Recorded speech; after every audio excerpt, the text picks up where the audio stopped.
Division 1 is something we've been chasing for a long time, and with rewards right around the corner, we must get it. And today I find a player that transforms my RTG to a team that goes undefeated in Division 2 all the way into Division 1 and is still beasting and feasting. Since I've made these changes, we haven't lost one time. But first, what's up, YouTube? It's your boy AA9 Skills. Welcome back to the Road for Champions RTG edition. We about to jump into some D2 gameplay to make D1, and I'm gonna show you the massive changes we made to make our team be undefeated. It's a crazy team. So let me explain what happened and what made this team so incredible. And before we get into the gameplay, before we start dominating in divisions, how did we do it, man? Because when you're looking at the team, you're looking at everybody exactly the same. And you're like, man, what card did he bring in that made this team so special? Like, Skills, explain. Yo, the RTG looks the same. I brought in Lorente, and now you're thinking, hold on, man, that's gotta be bait, bro. There's no way you bring Lorente in and you're gonna tell me that's the player that changed your game. No, he's not. Listen, as you guys can see, Kevin De Bruyne is no longer my starting 11. Kevin De Bruyne used to be the main piece to this team. Kevin De Bruyne used to be the guy that we built around. Kevin De Bruyne was him. We loved him. But when I got Modric, I made a decision that, okay, it's either Modric or Kevin De Bruyne. I can't have two of the same players as the defensive mids. It's just not going to work out. Why was it not going to work out? Well, I needed Beasley to link Messi, okay? But Beasley's a medium high, and Beasley only has 73 defending. 73 defending as a left back. Now, in this FIFA, in this FC24, I should say, everyone is attacking down the wings. 4-2-2, running down the wings with Rodrigo, with Diaby, with Mbappe, with Messi. They're running down the wings. Now, this guy has a medium high, which means he's never going to help us attack, and he's going to get cooked by some of the best cards in the game going down the wing. So what did I come up with? I decided to go ahead and drop Kevin De Bruyne for Lorente, but I didn't do that because of Kevin De Bruyne is bad. I did that because I needed help. I knew that my team was in shambles. So I'm in a 4-2-2, right? Sometimes in a 4-4-2. And I quickly realized that Beasley should be at defensive mid. So I need to find somebody who could go to the left back position and be able to play the left back position well, and Beasley could get out of that position. Why? Because Beasley's a medium high, which means he's never gonna push forward because of his work rates. And he has crazy speed, but that speed's not gonna be utilized because he's just gonna stay back. He's never gonna go forward. Even if I put him on balance on tactics, his work rates are medium high, so he does not like to go forward. So I thought to myself, okay, 73 defending, 91 pace, medium high. That sounds like a really good defensive mid, even though he's kind of short. Bang, I put him at defensive mid. Now I had to find somebody who could play left back well enough to cover Mbappe, get the job done there. Bang, that's when I picked up Lorente. Now we swing Lorente to left back, Beasley to defensive mid, Modric to defensive mid, Messi and Diaby's on the wing with Griezmann and Rodrigo up top.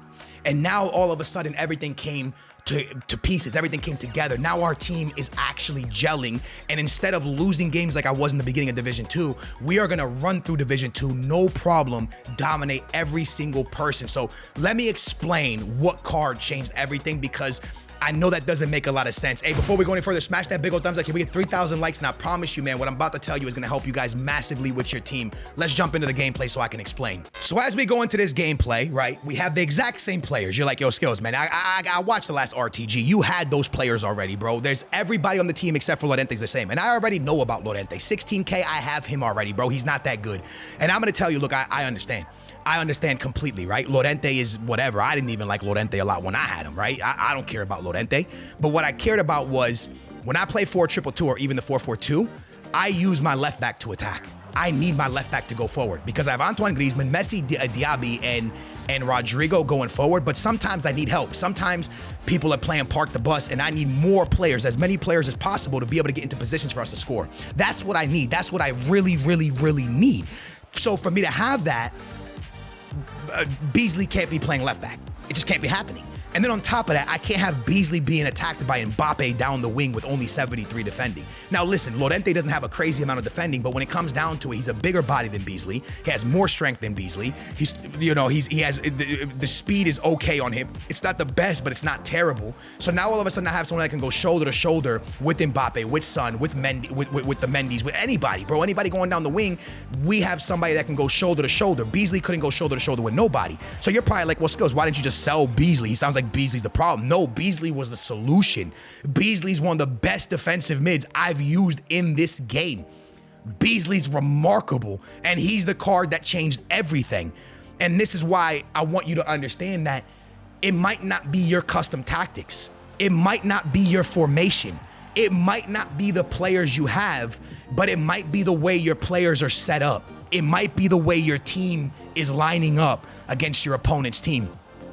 When I was in the beginning of Division 2 with Beasley at left back position, lads, I could not win a game. I would win one, lose one, win one, lose one. And I thought to myself, we're never going to make elite like this. This is actually a disaster. We are playing so bad and I'm giving up so many goals. It's kind of embarrassing, right? That's what I was thinking to myself. But once I made this change, yes, we gave up goals because I was getting used to the team, but the team felt so much more balanced, so much more organized, so much more togetherness than ever before, than this RTG's ever felt. I was going into games thinking to myself, you know what, man, like, I could see us getting into elite very quickly with this team. Not in any way, shape, or form being cocky, but I just felt so much that, hey, if we can score this many goals with some of the top players in this division, in Elite 2, if we can defend the way we've been defending, not in this game that you're watching here, but the way we defended, we might be able to dominate. And having Di Maria coming off the bench, this might be the one. So it wasn't my custom tactics. It wasn't my formation. It was the fact that I was trying to play a left back with only 73 defending, and also with a medium high in a position of left back where I don't even have my left back on stay back while attacking. You know, when I'm trying to get forward and score as many goals as possible, my left back's on balanced. You can't have a left back on balance, but then have a medium high. You're counteracting what you're doing. Like, it's not gonna work. It's just never gonna plan out. And then on top of that, I had Kevin De Bruyne and Modric, who are both like mediums and high mediums. Like, none of them are a defensive player. So now I'm going into like playing the top players without having a legit defensive-minded player, a player that's on, a player that's on, he's on stay back while attacking, but he's a medium high. He's not a medium high or a low high or a Conte type player or a Casemiro type player or any of those. Defensive mids should be medium highs. They're going to help you go forward offensively, but at the same time, their main job is to win the ball back and get the ball to the attackers. And I could have sold Beasley, but the only reason I didn't, and I would have sold Beasley. The only reason I didn't sell Beasley is because without Beasley, I got to go to Donovan, which I've heard Donovan's not that good, or I got to go to Dempsey, and I haven't really heard much about Dempsey, but I didn't really want Dempsey. He didn't really look like a card I wanted to use. So now I have this solution. I have this situation where I need Messi on at least 2 chemistry, because Messi is going to be pretty much the heart of this team, right? He's going to be one of the most important. He's the main character, bro. He's Batman in this, right? He's the main character in this team, and everything else around him is built for Messi to be successful, because right now, as we stand, I've played like 35 games with Messi, and I want to say I have like 49 goals or something crazy. Like, it's mental, the stats that we have with Messi. And it's because he can left stick dribble. And that's another thing that was really becoming a thing for me. Like, I had Antoine Griezmann for the longest time, and I'm not using his player badge correctly. When you have Antoine Griezmann, you should shoot as many finesse shots as possible, right? Like, player styles are so important in this game, and I'm not using them to like the way they're supposed to be. I'm kind of just like, yeah, blah, blah, blah, whatever. Bro, use your play styles, right? Like, and I'm speaking to myself when I say hit Trevellas with Messi, yo. Hit finesse shots with Messi. Definitely hit finesse shots with Antoine Griezmann. And when you have Messi left stick dribble, I knew I needed left stick dribblers, right? I knew I needed it. That's why I knew Modric. Let's talk about him for a second. Modric is so important in this team for one reason. The first reason is he's going to make us a lot of money. In my head, I think he's going to make us a lot of money because it's almost guaranteed that Real Madrid's coming out the group. And this guy's going to probably get upgraded twice. And with Vinicius Jr. and Rodrigo and Eder Militao and Conde and all these great cards in La Liga this year, Modric, when he gets 2 more upgrades, he's probably not going to get a team of the year this year, right? So he's going to be a real sought after midfielder later in the game, come like January and stuff like that. Maybe not even that far, but he's going to be a player that a lot of people want to use. Well, also, by the way, he's remarkable. His left stick dribbling's great. His R1's great. He's a remarkable player. So on top of him being a remarkable player, he has great links. So I thought to myself, this card's going to go from 230K maybe to 400 or 500K. I think so. And now I'm not a trader, so I could be wrong, but I see this card going up in value, so he needs to stay. But not only that, I need Rodrigo. Why? Because I need left stick dribblers, right? That's one thing that we were lacking this weekend league was good left stick dribblers. So now we get Rodrigo, a left stick dribbler on the right? And then Diaby, he stays because there's Varane and stuff like that, so he stays. Okay, no problem. But I also need Conde. Conde is a very, very, very, very, very, very, very important player to our team. If I'm being honest with you, Conde's my favorite center back in the game. And that's with me subbing and loan VVD, all that stuff. Listen, VVD is the best center back in the game. I'm not going to sit here and lie to you and front about it and act like he's not. He's amazing, right? But my team performs better without him. I even put him in throughout these games to try him, and Conde just works better for me. Conde's my favorite center back in the game right now, and then after him, it's probably Varane, but VVD's definitely better than Varane, but Varane's cooking, and Diaby's on chem. So every piece of this team need each other, right? Messi needs Beasley. So I had to find a solution for Beasley.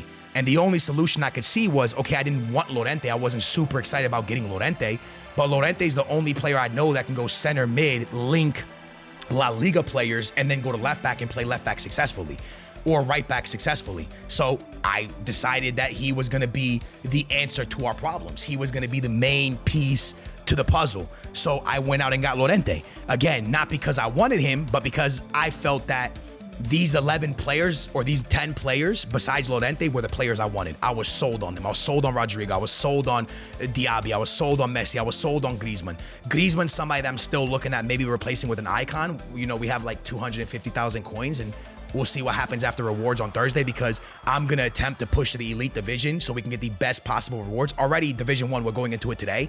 That's already great rewards going into the rewards in a couple days, but I really want elite. I'm going to push for it. We would have to pretty much go almost undefeated. This is annoying, bro. I was going to be one game away from Division 1, and my opponent had a red card, and I was through. I was going to score, and he backed out. But hey, it's okay, man. It is what it is. We just forget about it and keep it moving. Don't let your head get too like caught up on that. We get matched up against a crazy team after that as well, and I knew we had to play good footy, man. But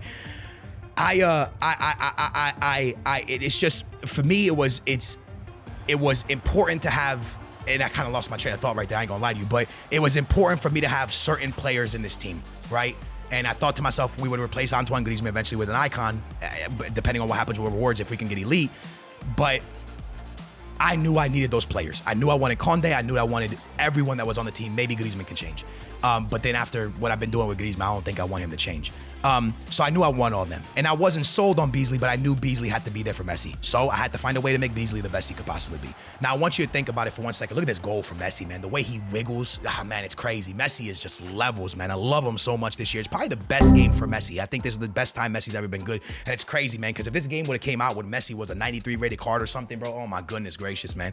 But yeah, Beasley is actually a crazy card. If you sit down and really think about the card, 91 pace, only 73 defending, but you put a shadow on him, medium high. Now, people will say, well, his height at defensive mid is the problem skills. And honestly, I don't really notice that as a problem. But finally, my team has a Conte. I don't know if you guys remember like FIFA 18s and 19s and 17s. We used to run Conte defensive mid, and he was really short. But the medium high on him, the crazy speed, I think he had like 82 pace at the time.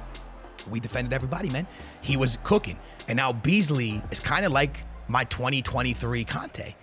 You know, he's not the tallest guy in the world. He's only like 5'7" or something like that, 5'11", maybe 5'11", I don't know, somewhere around there. But he has 91 speed and 73 defending. And he has good shooting and passing on him. So he's kind of like this awesome balanced player, but this is the first time I'm ever playing with a defensive, like someone having medium high. Unless that Patri girl has medium high, I'm not sure if she does, but I used to use her. I'm not sure if she has it or not, but this is the first time where I feel like I have someone that actually stays back. You know, when Llorente pushes forward, Beasley comes and covers, you know? And that to me is something that I felt we were lacking. And now we have it. So again, lads, I guess the important thing that I'm trying to say to you guys is sometimes it's not you. It's you because you're the one who builds your team, but it's not you. Sometimes there's more to the puzzle that you're missing.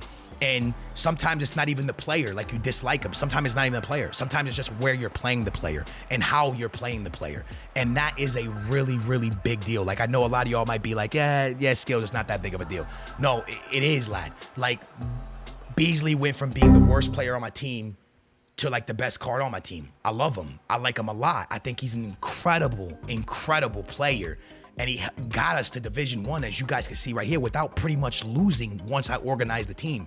You know, I think the most important players on this team is Messi, Beasley, and Conde. Like, I legitimately believe they're the most important players on this team.